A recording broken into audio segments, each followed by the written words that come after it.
¿Fue el Mauser español realmente un arma defectuosa o estamos ante uno de los mayores malentendidos de la historia militar? Hoy vamos a hablar de un arma que en teoría lo tenía todo para dominar el campo de batalla, pero que terminó rodeada de polémica, dudas y críticas durante uno de los conflictos más brutales del siglo XX, la Guerra Civil Española. Porque si el Mauser español prometía precisión, potencia, fiabilidad y una ingeniería que ya había demostrado su eficacia en medio mundo, pero entonces surge la gran pregunta: ¿qué salió mal?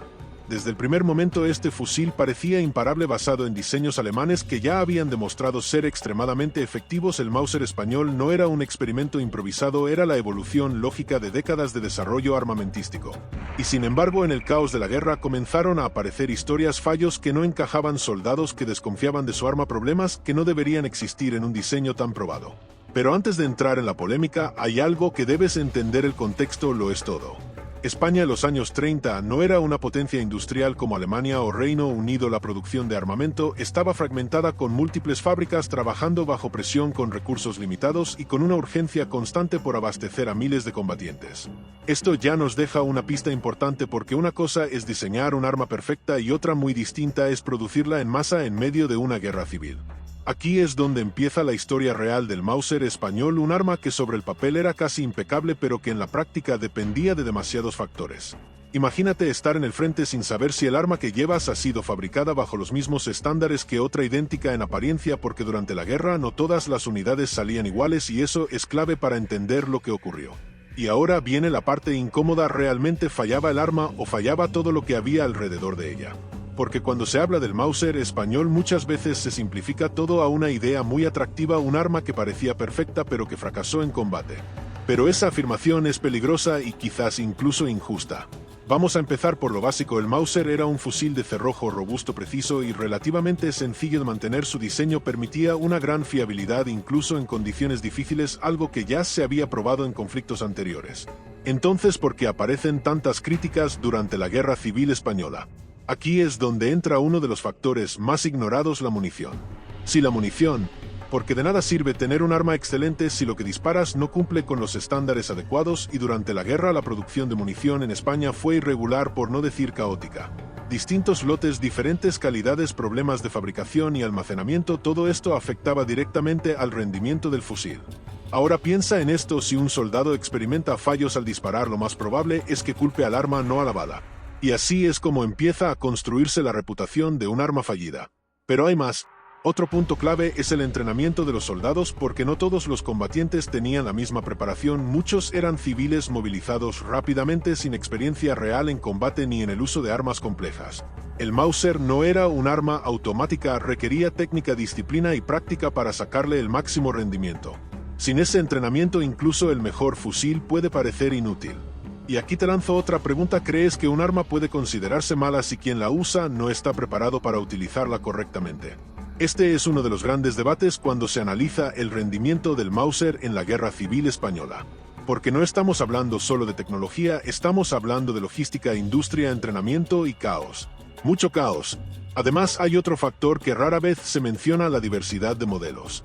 No todos los Mauser utilizados en la guerra eran iguales, había versiones diferentes procedentes de distintos orígenes, con variaciones en calidad y estado de conservación. Algunos eran prácticamente nuevos, otros llevaban años de uso, incluso décadas. Esto generaba una inconsistencia brutal en el campo de batalla. Un soldado podía confiar plenamente en su fusil, mientras otro con un modelo similar sufría fallos constantes. Y claro, esto alimenta aún más la narrativa de que el arma en sí era defectuosa. Pero la realidad, como estás viendo, es mucho más compleja. Y todavía no hemos hablado de uno de los aspectos más polémicos de todos: la propaganda. Porque en una guerra no solo se lucha con balas, también se lucha con información, con relatos, con percepciones. Y el Mauser español no se libró de eso. A lo largo del conflicto, ambos bandos utilizaban cualquier elemento para desacreditar al enemigo, y eso incluía sus armas. Decir que el equipo del contrario era inferior o defectuoso era una forma de elevar la moral propia y sembrar dudas en el rival. Entonces, ¿hasta qué punto las críticas al Mauser eran reales y hasta qué punto eran exageraciones o directamente propaganda? Aquí es donde la historia se vuelve especialmente interesante. porque separar los hechos de la narrativa no es tan sencillo como parece. Ahora, si vamos directo al punto donde nace la polémica, los supuestos fallos del Mauser español en combate. Existen testimonios de soldados que afirmaban que el fusil se encasquillaba en momentos críticos, otros hablaban de problemas al alimentar las balas o incluso dificultades al accionar el cerrojo bajo presión. Pero aquí hay algo que no se suele decir: estos mismos problemas también aparecían en otros fusiles de la época en condiciones similares. Entonces, ¿por qué el Mauser carga con esa fama? Una posible respuesta está en la intensidad del conflicto. La Guerra Civil Española no fue una guerra convencional, fue caótica, improvisada y extremadamente desigual. El mantenimiento de las armas era irregular, muchas veces inexistente. Y aquí viene una pregunta clave: ¿qué pasa cuando un arma diseñada para funcionar correctamente no recibe el mantenimiento adecuado? Exacto, empiezan los problemas.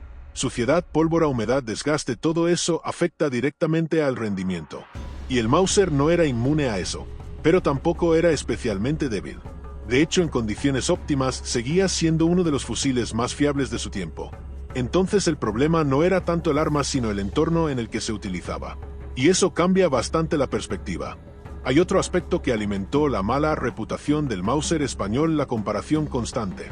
Durante la guerra llegaron armas de diferentes países, fusiles soviéticos, armamento alemán, incluso material más moderno en algunos casos. Y claro, cuando comparas un fusil de cerrojo con armas semiautomáticas más avanzadas, la percepción cambia. El Mauser empezaba a parecer lento, anticuado, menos efectivo en combates dinámicos. Pero esto no significa que fuera inútil. Significa que el contexto tecnológico estaba evolucionando. Y aquí te lanzo otra pregunta importante: ¿estamos juzgando al Mauser por lo que era o por lo que vino después? Porque no es lo mismo. El fusil seguía siendo preciso, potente y fiable dentro de su categoría. Pero el campo de batalla ya estaba cambiando. Y eso también influye en cómo se percibe su rendimiento. Ahora hablemos de algo que casi nadie menciona: la presión psicológica. En combate real, cada segundo cuenta, cada decisión importa y cualquier fallo se magnifica. Si un soldado siente que su arma no responde como espera, la confianza se rompe. Y cuando la confianza desaparece, el arma deja de ser una herramienta fiable en la mente del combatiente. Esto es clave, porque muchas veces la percepción pesa tanto como la realidad. Un fallo puntual puede convertirse en una historia repetida una y otra vez hasta convertirse en verdad absoluta. Y así nacen los mitos. El Mauser español no solo luchaba contra el enemigo, también luchaba contra su propia reputación. Entonces llegamos al punto más importante de todo el análisis: ¿fue realmente un fracaso el Mauser español? La respuesta rápida sería no, pero eso sería demasiado simple para una historia que en realidad es mucho más compleja. Porque si analizamos el arma como tal, su diseño, su mecánica, su precisión y su fiabilidad en condiciones adecuadas, el Mauser estaba lejos de ser un mal fusil. De hecho, era todo lo contrario: era un arma sólida, probada y respetada en diferentes conflictos. Entonces, ¿dónde está el problema? El problema aparece cuando sacamos el arma del laboratorio o del campo de pruebas y la colocamos en el caos absoluto de una guerra civil. Producción descentralizada, fábricas trabajando bajo presión, materiales de calidad variable, controles prácticamente inexistentes y una necesidad urgente de armar a miles de combatientes en el menor tiempo posible. Eso ya genera un primer punto crítico: no todos los Mauser eran iguales, aunque lo parecieran. Algunos funcionaban perfectamente, otros no tanto. Pero la historia no termina ahí. La munición, como ya mencionamos, jugó un papel fundamental y muchas veces olvidado: cartuchos defectuosos, pólvora irregular, problemas de almacenamiento, todo eso afectaba directamente al rendimiento del fusil. Y aquí es donde se crea una confusión muy peligrosa. Cuando algo falla en combate, el soldado no analiza la cadena de producción ni el estado de la munición, simplemente necesita que funcione. Y si no funciona, la conclusión es inmediata: el arma es mala. A eso súmale el factor humano: soldados sin entrenamiento adecuado, nervios, presión, errores en el uso, mantenimiento inexistente en muchos casos. Todo esto va acumulando pequeñas fallas que terminan construyendo una gran narrativa. La narrativa del arma que parecía perfecta pero fallaba cuando más se necesitaba.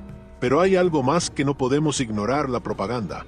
Porque en una guerra la percepción es tan importante como la realidad, y desacreditar el equipo del enemigo es una estrategia tan antigua como la propia guerra. Decir que el arma del contrario es defectuosa no solo afecta su moral, también refuerza la confianza propia. Y así, poco a poco, entre fallos reales, exageraciones y propaganda, se fue consolidando la fama del Mauser español como un fusil problemático.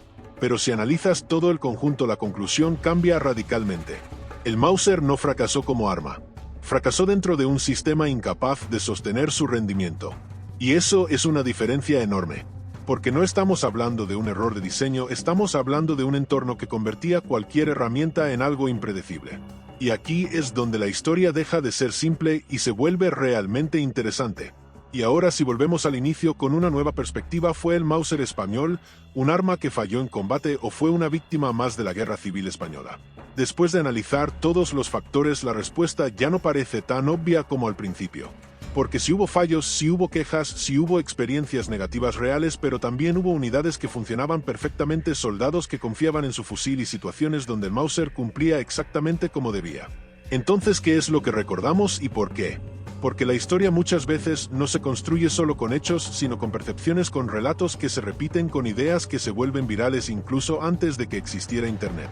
Y el Mauser español es un ejemplo perfecto de eso.